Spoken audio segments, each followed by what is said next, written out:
having fun. He has his own talk show. It's every gamer's dream. It's a crazy little talk show, and it's called Cookies and Cream.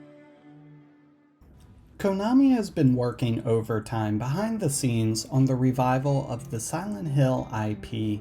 While not everything has stuck the landing, Bloober Team did come in and knock the Silent Hill 2 remake out of the water. No pun intended.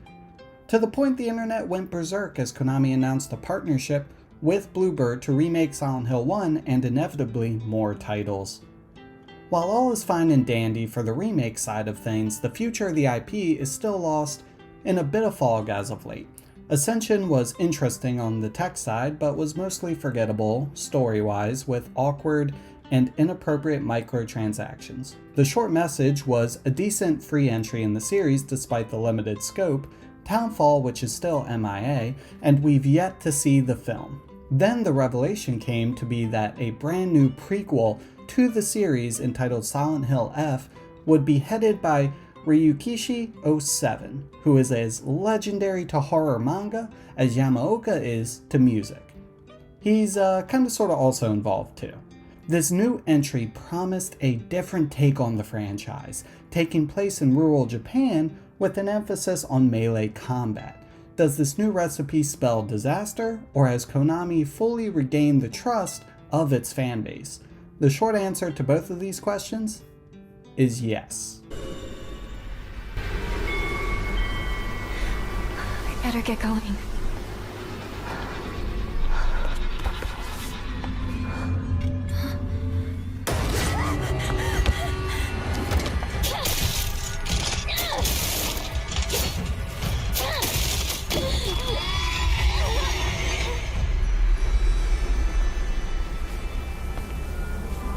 A good day is always an extraordinary day.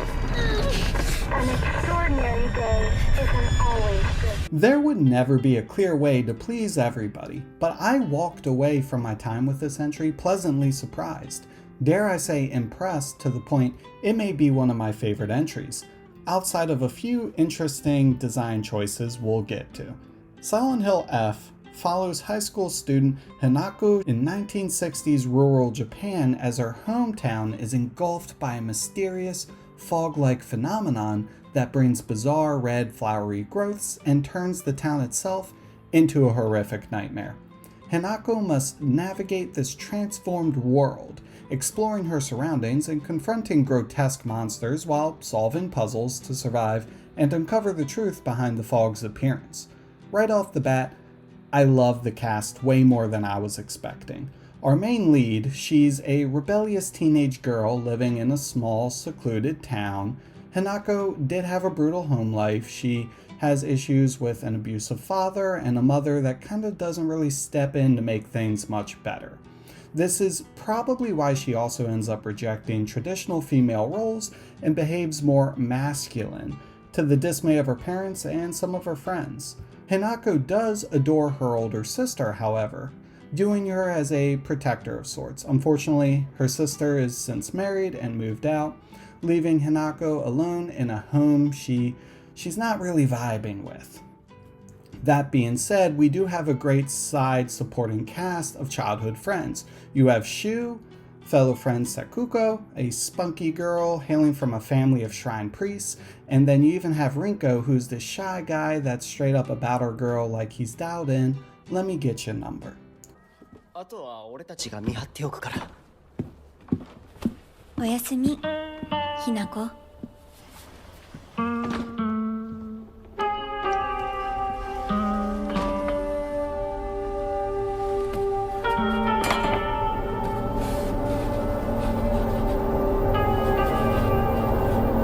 でもさ、しゅうくんもああいうの好きでしょ。興味ねえよ。でも。Now, the story from an introspective level, it delves into themes of societal pressure and gender roles in 1960s Japan. Hanako's isolating coming-of-age experience, her personal traumas, and the strain on her relationships throughout the onslaught of creatures invading the town and the horrors that existed prior. There are some heavy political commentary on the rush towards industrialization for rural Japan during the 60s that also never felt out of place and is interwoven brilliantly into the game's lore. No one can ever replace the brilliance of Heather Mason's character in Silent Hill 3. But Hinako is right up there. She has this innocent demeanor that is believable and slowly corrodes over the course of the game as more and more of the town's secrets come to fruition. Instead of breaking her down, however, just like in Silent Hill 3, the events around her evolve the best parts of her character in ways you'll root for throughout the runtime.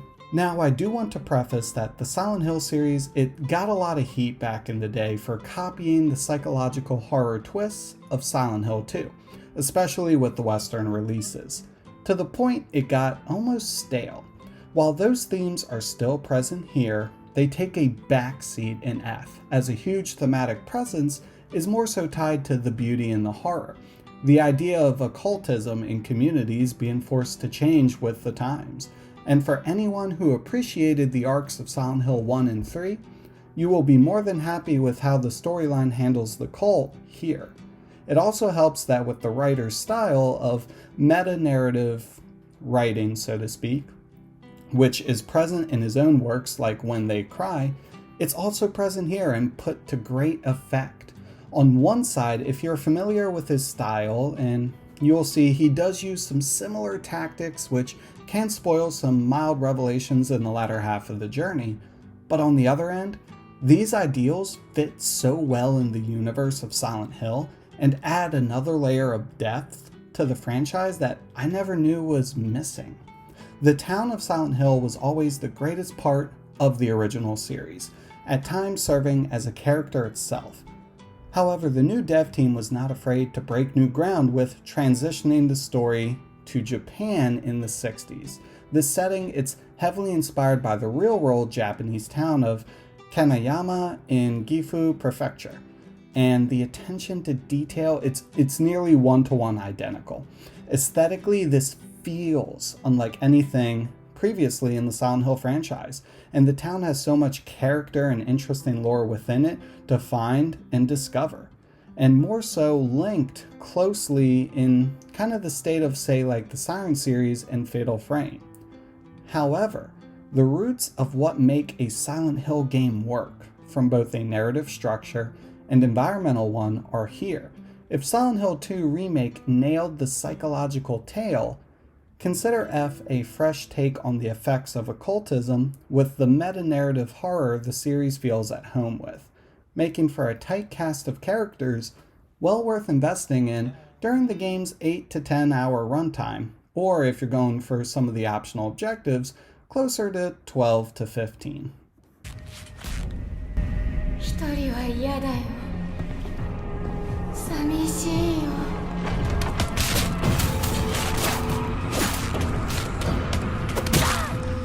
ずっと一緒だよって約束したよね。暗いのは嫌。一人ぼっちは嫌。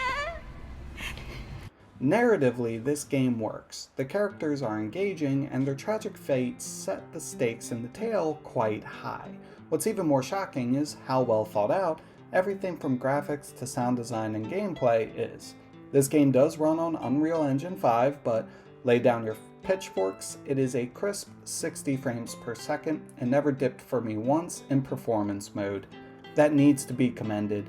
We also have a unique ambiance to the town where the team gets creative with their composers. Yamaoka is back, but only handles the Fog World OST. The Other World sections are led by Inage. This blend of past and present are huge pillars for the scale of Silent Hill F, and the way these themes clash make for a jarring and inventive illustration of the horrors within the game. Graphically, it looks incredible, and for this side, this horror entry, it's a knockout punch. Everything from the menus to the limited HUD, it all has this authentic feel to it that's unlike anything we've seen in recent years. The settings, from an abandoned school, crop field, lower end districts, and more come together in a way only Silent Hill titles can accomplish. Nothing feels like the traversal in a Silent Hill town, serving as a wondrous playground to get lost in within gameplay. This entry may even have the best mechanics in the series. There have been cool ideas in the past too, like the radio depicting enemies, or rain bringing out tougher foes to run from.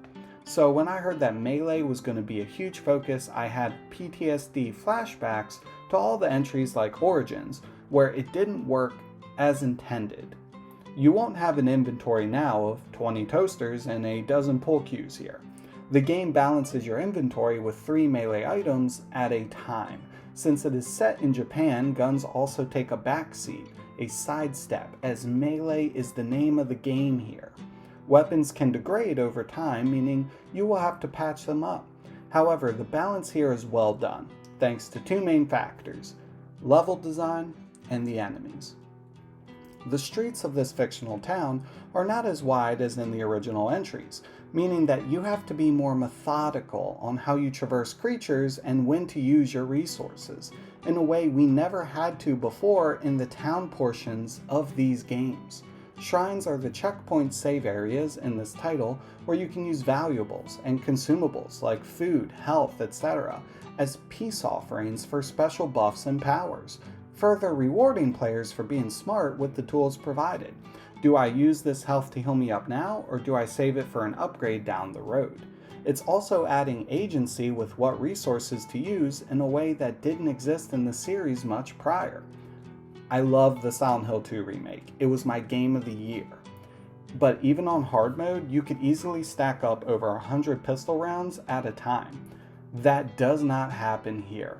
Now this currency, it's traded for what is called faith. Spending faith allows you to replenish your sanity meter, aka health, based on the amount spent.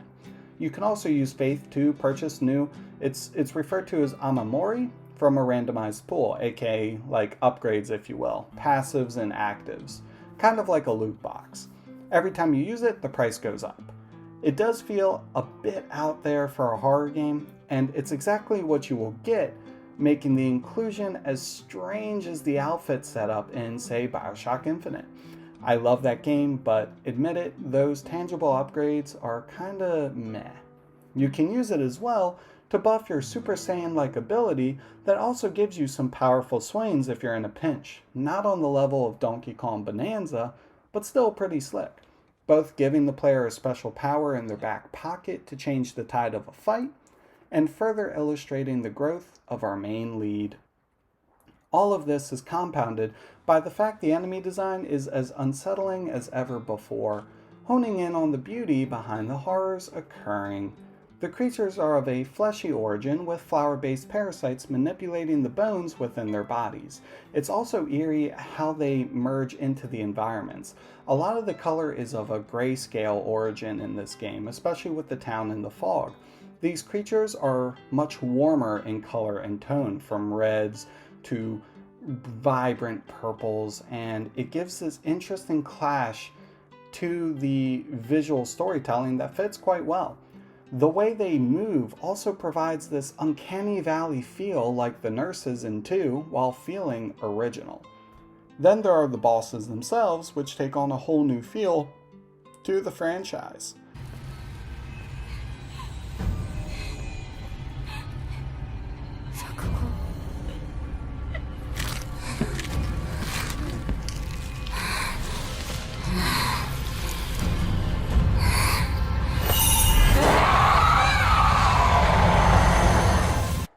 As for combat, you have a slow stamina gauge and a dodge to parry mechanic for specific attacks, all allowing us to use light or heavy ones to keep those monsters at bay.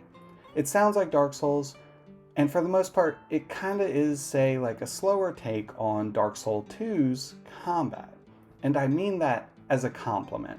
While the combat here registers well and it feels good, the animations are jarring and ended up looking goofy more often than not. The bigger enemies are still as terrifying as can be, but some of the humanoid creatures, outside their visual presentation, started to wear thin the longer I fought them. Not to mention, this game did have numerous instances where I was getting caught up on the geometry in the environments, and it was making the physical interactions of combat a little more frustrating than it needed to be. If the Silent Hill 2 remake, however, laid out the foundation for how the series could handle combat, Silent Hill F took those ideas, say from Origins, Homecoming, and Downpour, the ones that didn't work, and outright blended them together and fixed them for the most part. Similar to Homecoming, one-on-one encounters are thrilling, with larger crowds of monsters forcing you to use weapons with wider arc swings or focus on stealth. It's even better knowing how stealth in a Silent Hill game is a more viable option than ever before. You won't go full on Sam Fisher, but the choices made do have a lasting impact, and the game is better for it. Player agency at the forefront. The series is also known for its puzzles, both mandatory and optional, and for the most part, the foggy streets of this town has the goods. These riddles can be as clever as they are unfair. One required using a poem to find the correct illustrations from multiple scattered boards filled with wooden pictures, all while evading a patrolling blind beast sensitive to sound. This is on the far end of the awesome spectrum. However, there are a decent amount of puzzles that are not as well designed and border on tedious with cryptic clues and some what the freak resolutions. Think the Silent Hill 1 piano puzzle on hard mode, and there's quite a few of them. Not a deal breaker, but there are some optional areas in the game that could have used a bit more TLC, both with how enemies are laid out and how the environments offer up potential puzzle solutions. Exploring optional areas, they do end up yielding rewards, upgrades, but more importantly, this sets the stage for this game's most interesting and perhaps controversial idea. I won't get into spoiler territory, but I want to take this time to preface an interesting design choice. Now, Silent Hill is known for having multiple endings on a first playthrough, except this entry only has one canonical ending for your first run.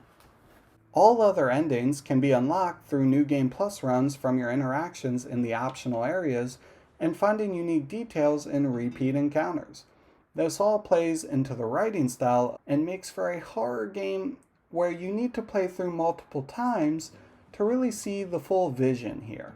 Yes, the combat is well designed. Yes, the areas are varied and unsettling. But the way these paths you take towards other endings that manipulate and recontextualize events in the story make this the beauty behind the horror within this title. I went in cautiously optimistic and left with the utmost faith in Konami to license out this IP for new entries, not just remakes. It is different, but in a way that still respects the legendary foundation of its predecessors.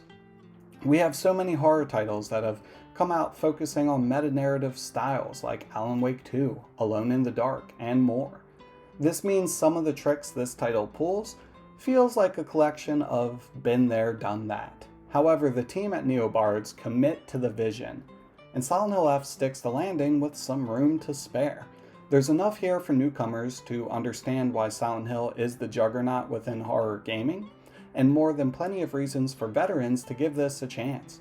For what it lacks with the consistency of optional areas, awkward animations, and some unnecessary upgrade layers amongst a few too many predictable set pieces, it makes up for with a thrilling protagonist, engaging cast, well-constructed monsters, insane boss encounters that are the best in the series by a country mile, and a storyline that sets the stage for the new age of Silent Hill entries, redefining what this town means with connections to the original series that fit surprisingly well.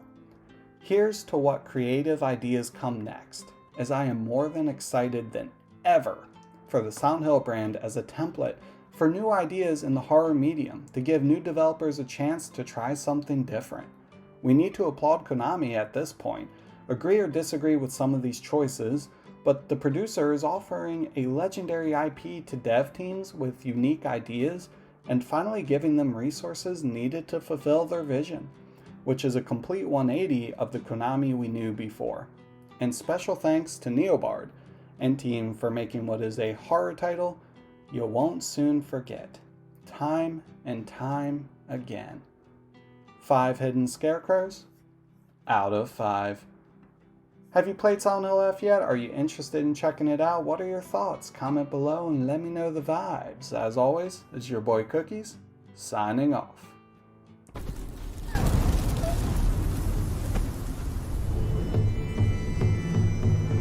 自分でもおかしいと思うの。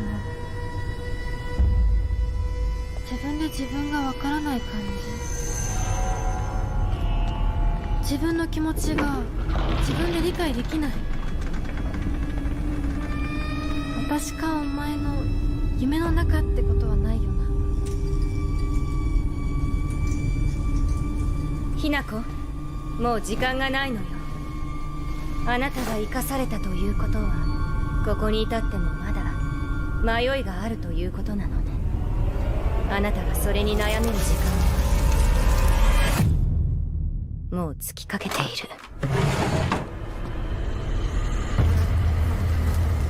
あなたは誰なの？さっきからなんで何もわからないふりをしているの？私はね、あんたをすぐに殺すこともできたんだよ。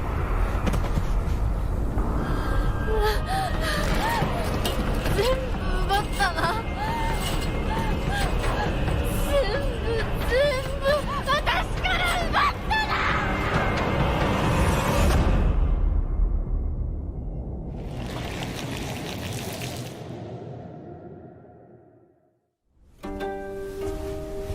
それではお別れを。